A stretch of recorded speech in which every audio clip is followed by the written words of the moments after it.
how I see this is this, that it's basically we operate in two modes, either in the awareness mode or the mind mode, let's say.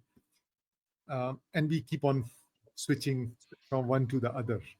Sometimes I see it like, if you have seen a picture when you see the old lady and the girl, and Yeah, yeah. you can see only one of them at Mhm. one time. So to me, it looks like this. You can either see as your self-awareness or as a mind, and both are the Yeah, same actually. yeah.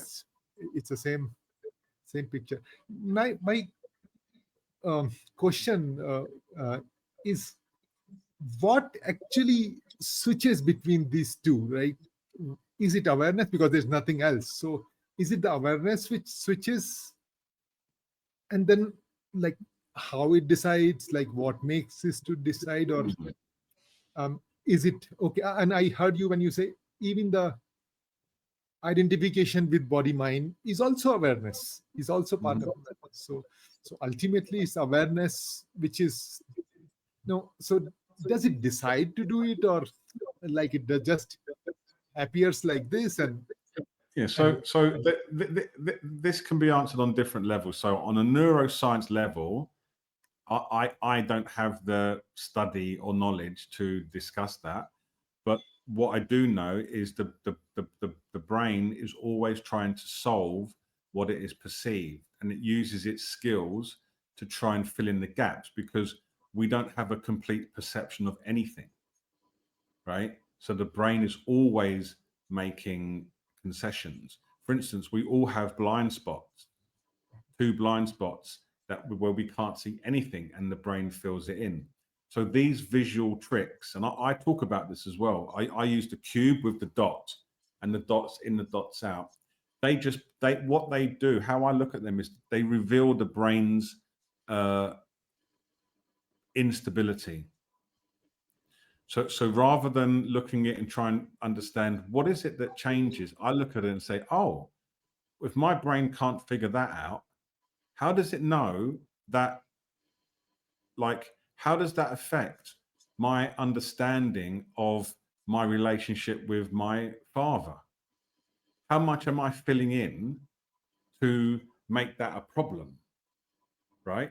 So I use it because this is what we do. When we get angry with someone, we create a story, and we're creating it with a brain that can't even hold the picture of an old lady and a girl, or a box and a dot.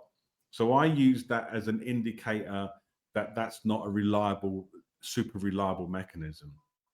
And there's been studies done on this to show that the brain is so ineffective. If we really understood how ineffective, we would take it back for a refund. This is useless.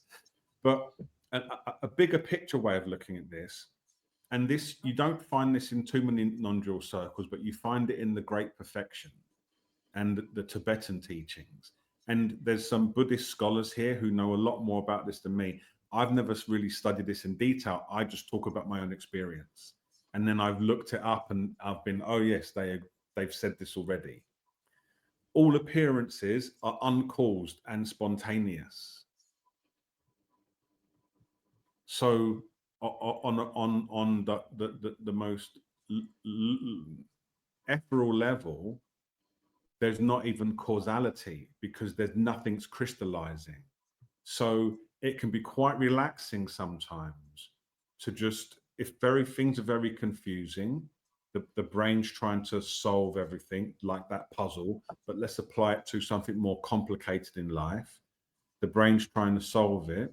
It can be very relaxing to say that all of this is just speculation. I'm speculating right now. So one of the lines in The Precious Treasure of the Basic State by Longchenpa, he says, don't speculate, don't speculate, don't speculate. And I'm not going to quote him now, but he'll say something like, allow the spontaneous rendition of the view to be as it is, unmanifest in its perfection. Like, that's so beautiful. So it allows us to just soften our relationships with everything. So on one level, there is cause and effect, and this happened because of that. And that does work within some parameters, but we have a choice.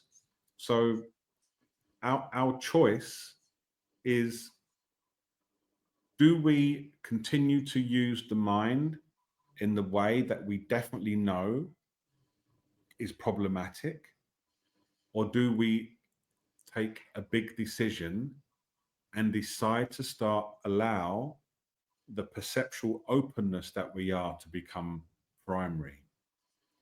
And when I first made this choice, I decided I'm going to completely align with perceptual openness and allow everything to be as it is, as a lifelong choice.